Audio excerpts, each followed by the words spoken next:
So they didn't get to live together, but they got to die together. No, that's really depressing, Caroline. Shut up.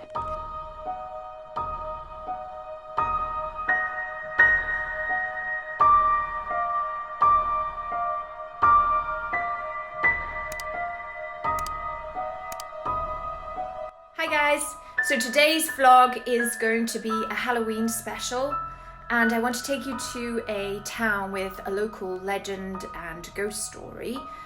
The ride over is incredible, and the story is, although tragic, is amazing. And just show you a few bits and bobs around that area. It's an amazing ride, incredible story, so let's go. This is take 3, guys. Because I swear this vlog is cursed. First time I came up, this place was just chock-a-block. Traffic, because the road over there was shut and I couldn't do it.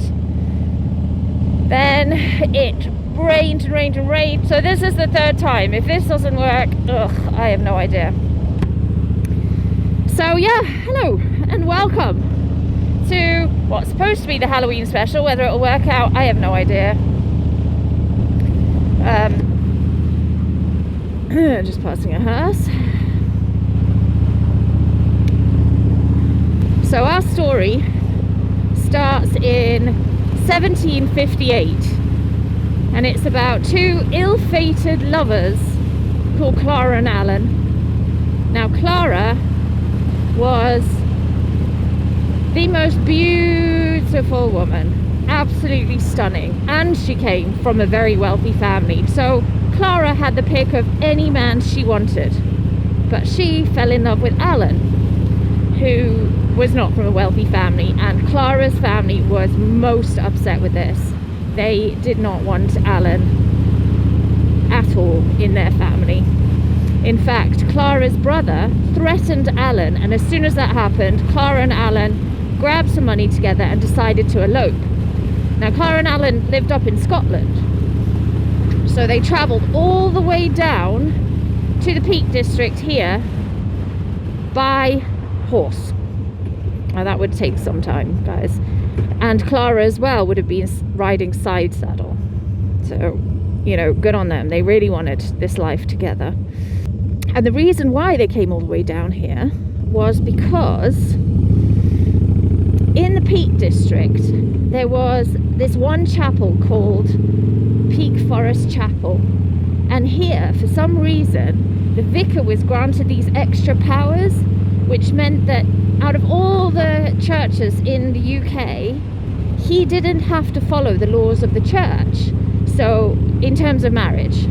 So he didn't have to have a notification put up to tell people about the wedding, and he didn't need witnesses. So of course he was very popular with eloping couples, and would have, it was said, at least 2 out of parish weddings every week. So this guy made a little fortune, I think, on the side, until the Houses of Parliament put stop to it. But anyway, back to our story. So at that time they were still allowed to elope and get married. And so they made it all the way down, and it was in April. So I mean, the weather, I mean, I know we're in October here, but it would have been quite similar, the cold and blustery and wet and all that. And we made it all the way down here and stopped over in Castleton in an inn to get warm. And as you can see here, I mean, there's traffic and people and all of that, but in those days, obviously, we wouldn't have these busy roads and as many people, so it would have been kind of bleak and a little bit eerie here, I imagine, especially at that time of year, and really cold. So to warm up in the inn would have been wonderful. It's beautiful, isn't it? Look at this. I love Castleton. It's one of my favourite places in the Peak District. It's very popular too. You'll see why it's so quaint. Right, so we're coming into Castleton, which is where Alan and Clara stayed for the night to rest and warm up and get going on their final leg of the journey, because Peak Forest Chapel is kind of just a bit further over that way. I mean, they couldn't have made it, still would have taken them hours, so it makes sense that they would stop and rest here. And they must have been getting excited to get married. So close. So close. Anyway, so they stayed in an inn here. I'm not sure which inn it was. Now, unfortunately, in that same inn were 5 drunken miners. And these miners noticed how well Clara and Alan were dressed. And so they set about plotting to ambush them the following day and steal their money and horses or whatever they had, I don't know. So they would have come through from the inn and taken this journey up here. It's gotten a bit busy here, but they went on. Obviously it wouldn't have been busy like this then, all those years ago, and they would have gone up to Winnett's Pass, because this is the road they would have gone over to Peak Cavern. So they came up here, and the miners were lying in wait for them to ambush them.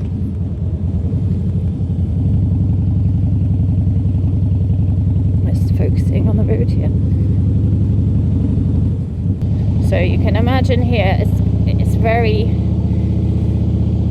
it would have been very eerie, just the 2 of them riding through.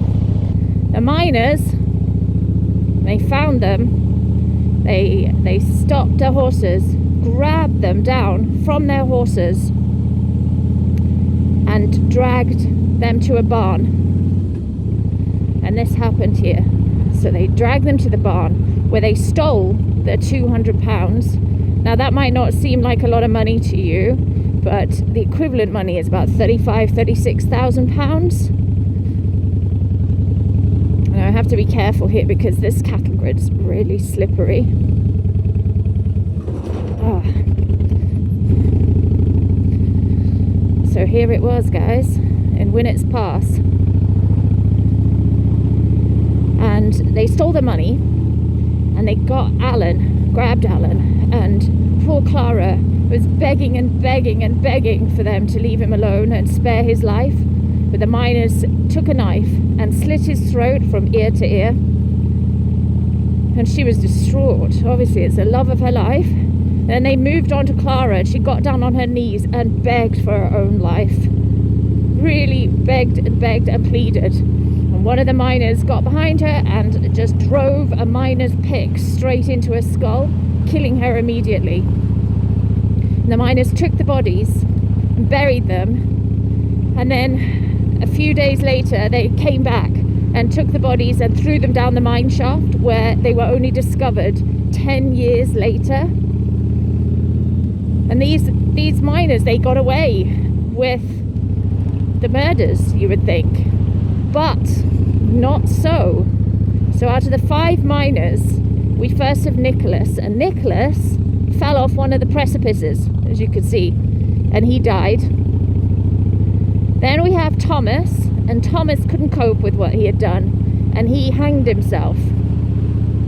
John was walking near where the bodies were buried, and I have to watch the sheep.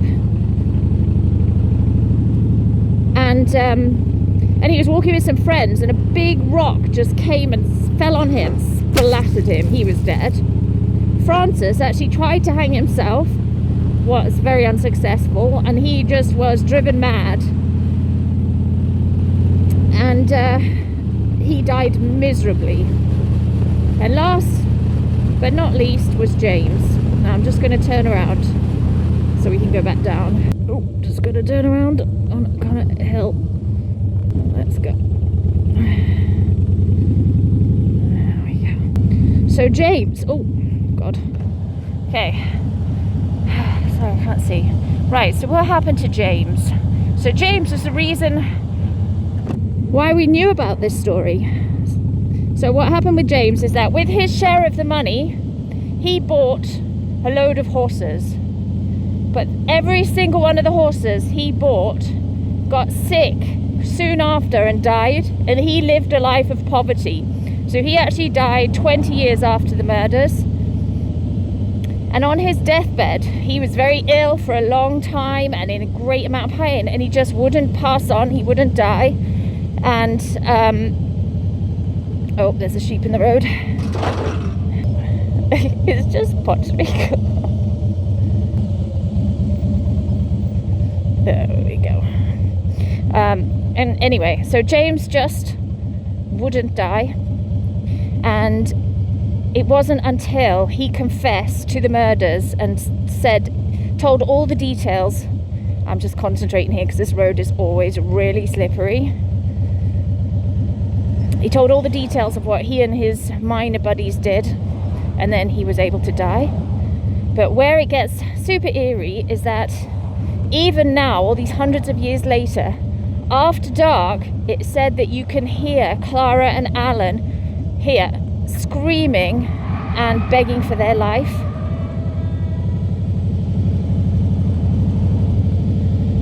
So that's very sad. But look at it. It must have been terrifying. And in these cliffs here, I can't really point up, guys, because I'm holding on for dear life. It's a steep hill, and it's as I said, it's really slippery. There's lots of caves dotted about all over here. You can see one up. I don't know if you can see that one up there, but look at this. You can imagine walking alone here, not knowing who's going to spring out at you. So yeah, the moral of the tale is, you know, you might get away with something, but it's going to eat away at you. Or the ghosts are going to come and drop a rock on your head, so you go splat. I'm going to show you that this is a true story. Actually, Clara's saddle is here at the museum. Tiny little museum, so I'm going to show you. There's people being very impatient. But I am going 14 miles an hour. But I want to show you this place. It's so amazing. Or maybe he just wants to be on camera. Who knows? There we go. Right, so I'm going to show you the saddle. Hi, I'm just going around it. This is the side saddle used by Clara. So there we go. There's her saddle. And it was red at the time, but obviously it was hundreds of years ago. Gosh.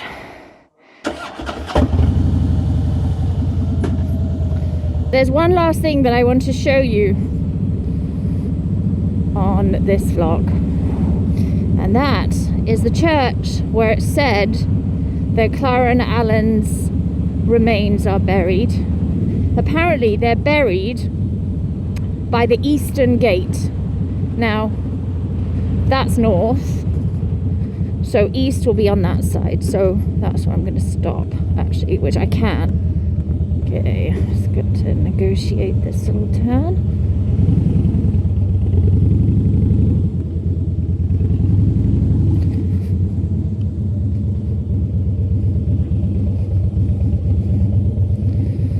Perfect. Okay, that's just where I want to be. Actually, I'm going to keep it in gear. This is the churchyard where we need to be. So it said that they are buried in this churchyard here by the eastern gate, this is the eastern gate. North, east, south, west. But like here, let's have a look. What age is that? 1848. So these are all too new.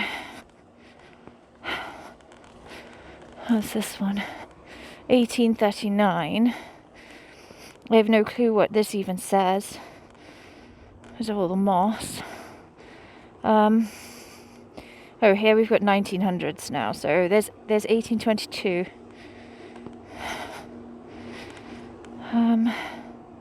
So So yeah, I very much doubt that there will be a headstone for them. I thought that was 1600s, but no, it's 1845.